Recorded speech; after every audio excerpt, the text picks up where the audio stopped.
Hello, hello, hello. Can y'all hear me? Let's. Okay, I think I'm live. Drop a one in the chat if you guys can hear me. Let me just make sure, as I be going live, y'all, and y'all can't hear me. So drop a one, beloved. Drop a one in the chat if you can hear me. This is like my new thing now. My kids do this all the time. Drop a one in the chat if you guys can hear me. So, what is up, y'all? I'm not going to be on this live too long, but I did promise to myself that I would be going live Tuesdays and Thursdays at 9:30 after my child education classes. So, I'm here, y'all. If you guys have questions about opening a beauty supply, drop them in the chat. If you if you have a beauty supply store, you can go ahead and drop the store's name in the chat. But I'm just going to be chit chatting with you guys tonight. Nothing too crazy, nothing too formal.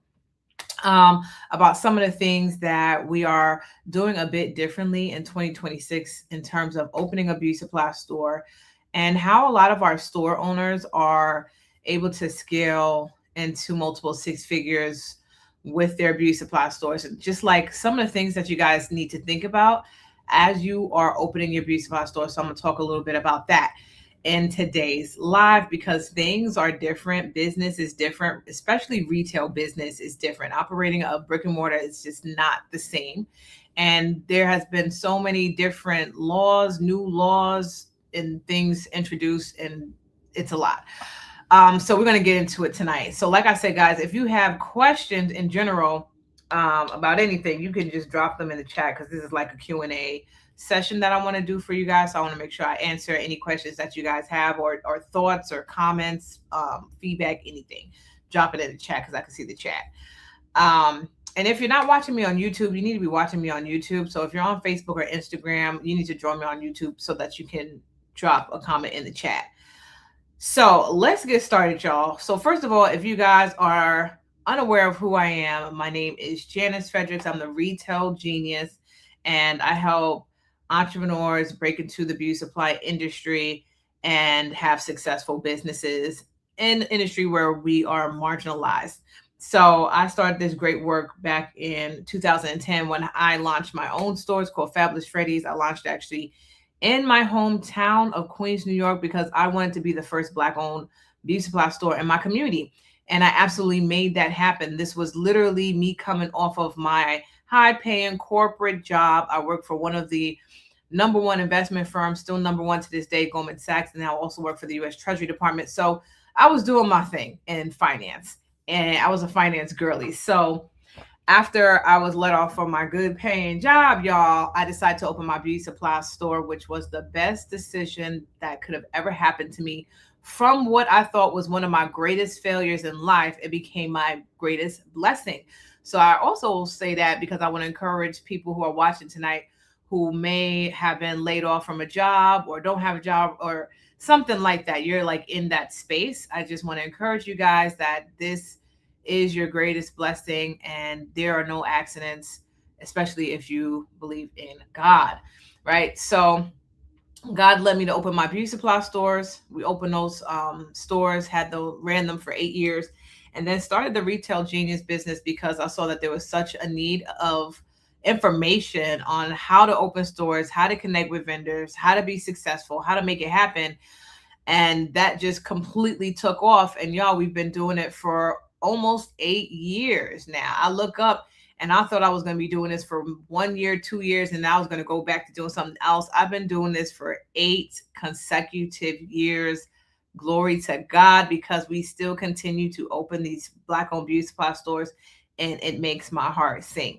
So I am extremely passionate about this business. As you can tell, I'm passionate about helping people open stores.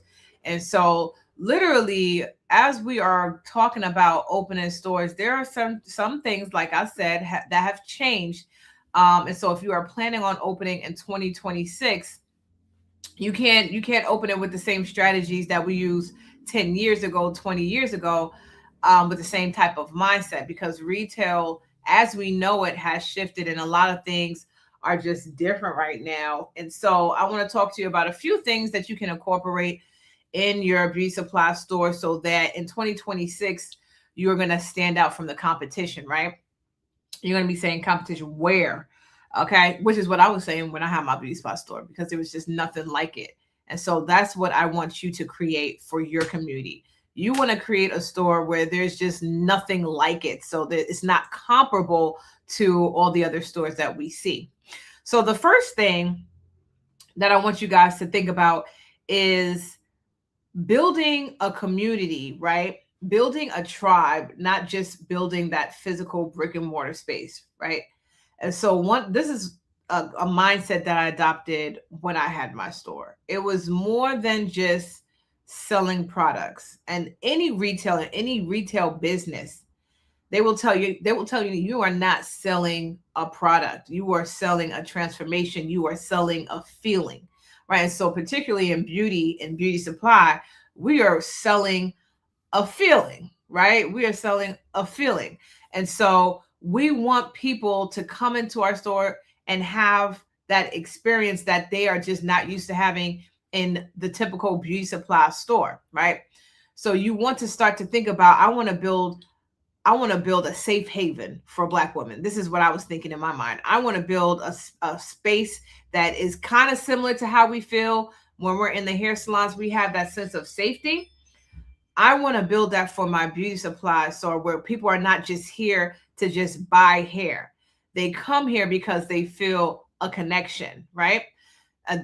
This is what a lot of big brands are doing now. They are literally making spaces where people can actually feel seen, and the buying experience is secondary.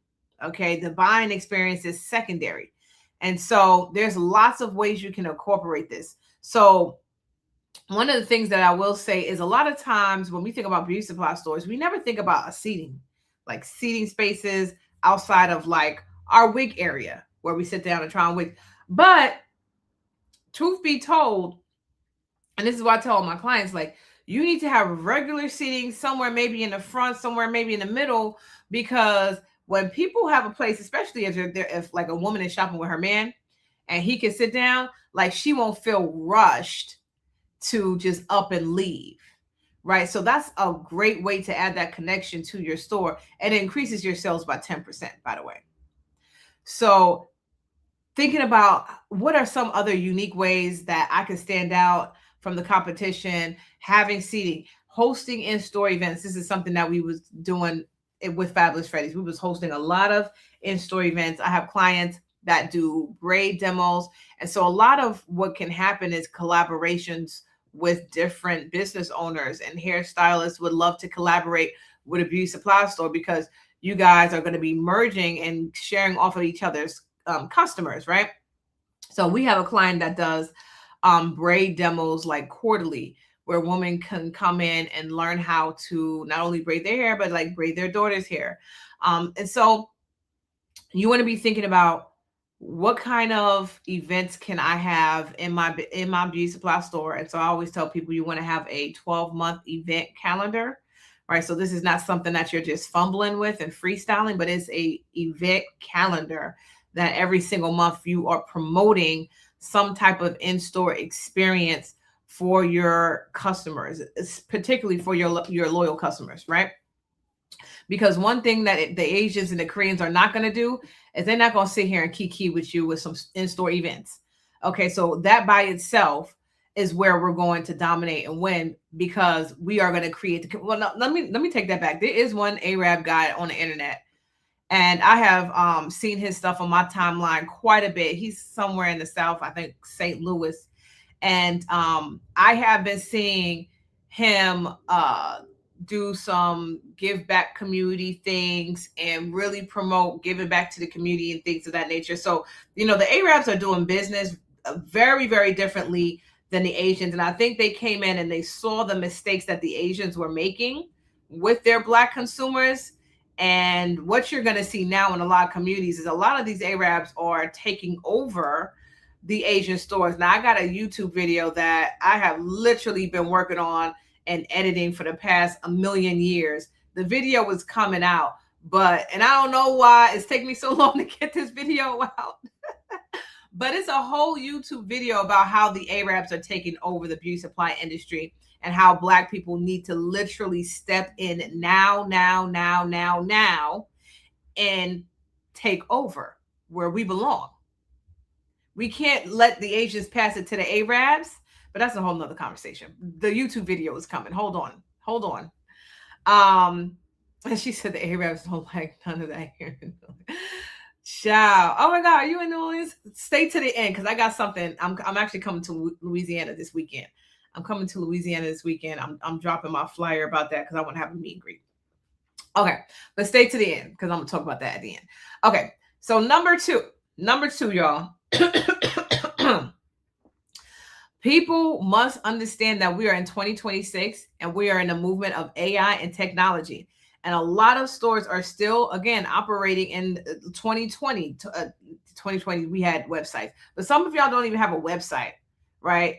And so if you are not thinking about how you are going to blend your foot traffic with your digital presence, you are literally going to be leaving money on the table, and you're also going to be left behind. Because all of my clients, we are on TikTok Shop, we have e-commerce popping, we have DoorDash popping. Like, you have to make sure that you have multiple channels and multiple streams set up for your beauty supply business. So I always say, like, this is the beauty supply parent company. Under this, you have several streams of income, right? One stream that should be flowing, that has been flowing since like 2010, is a full-fledged e-commerce website where you can literally be making money 24/7 all around the world.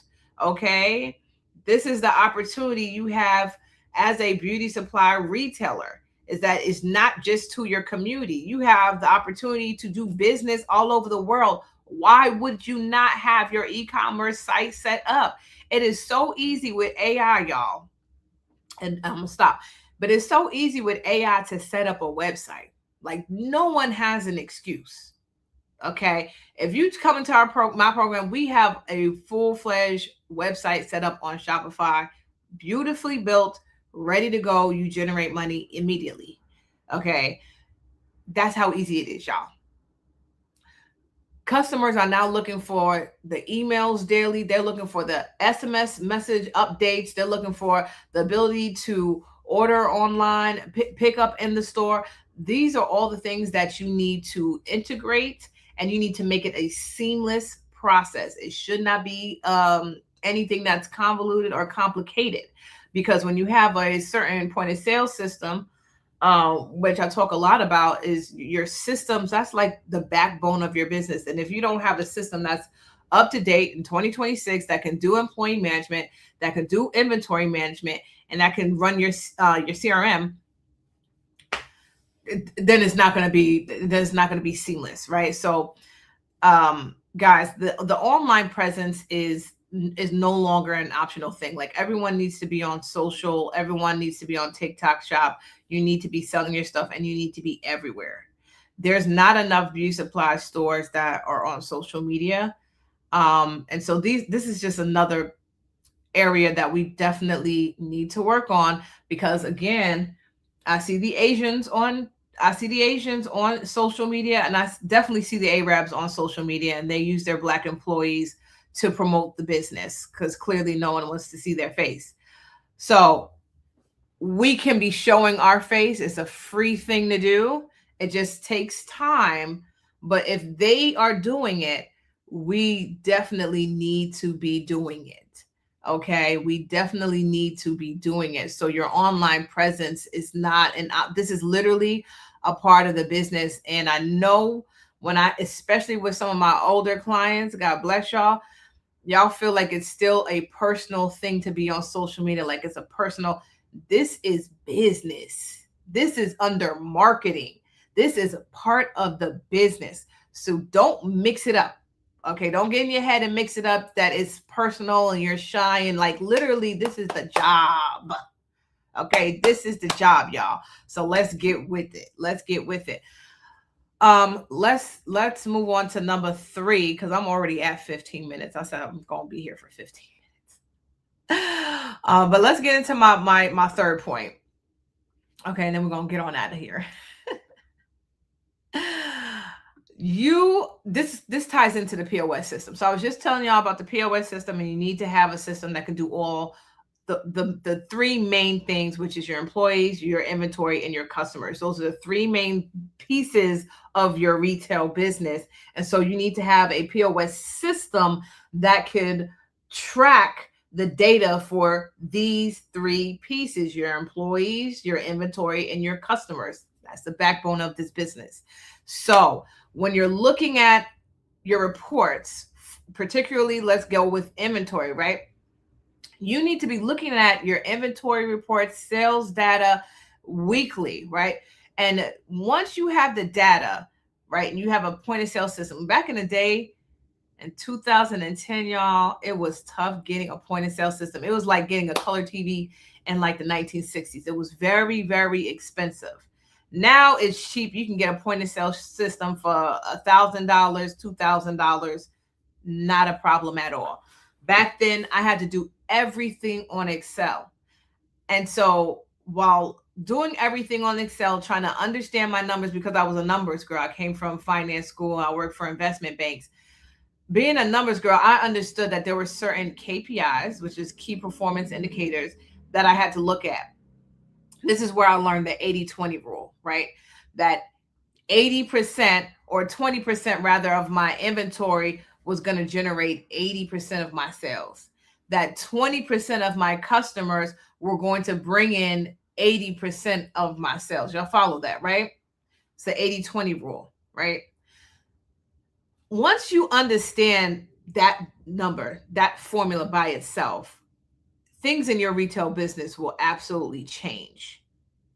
Okay? That formula by itself will change, because if you guys are not tracking the data in your store, there's no way that you can grow and scale things. There's no way that you can really make educated decisions on how to move inventory, what employees should I get rid of, who's my top clients. Like when I started, y'all, I had to just know that this was a top client and she buys wigs all the time.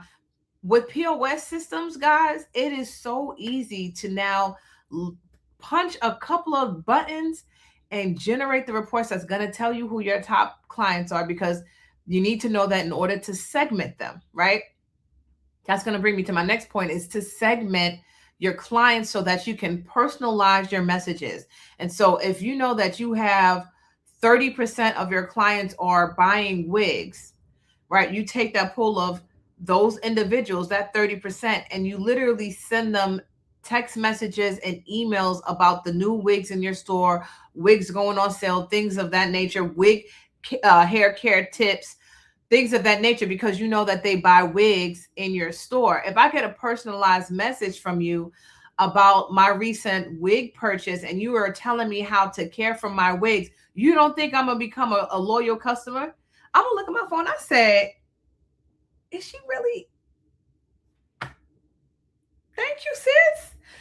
This is how you create those loyal customers. Literally looking at the data, taking it a step forward, and reaching out to people and segmenting them. Back in the day, I knew that a part of my top 20 customers, there was a woman, her name was Tracy. I love her to this very day because she literally came in and bought a wig, I want to say, every single week. And that's no exaggeration. Like, she would show me pictures of her closet, and her closet and her wigs looked exactly like my wig walk, because she literally had every single wig.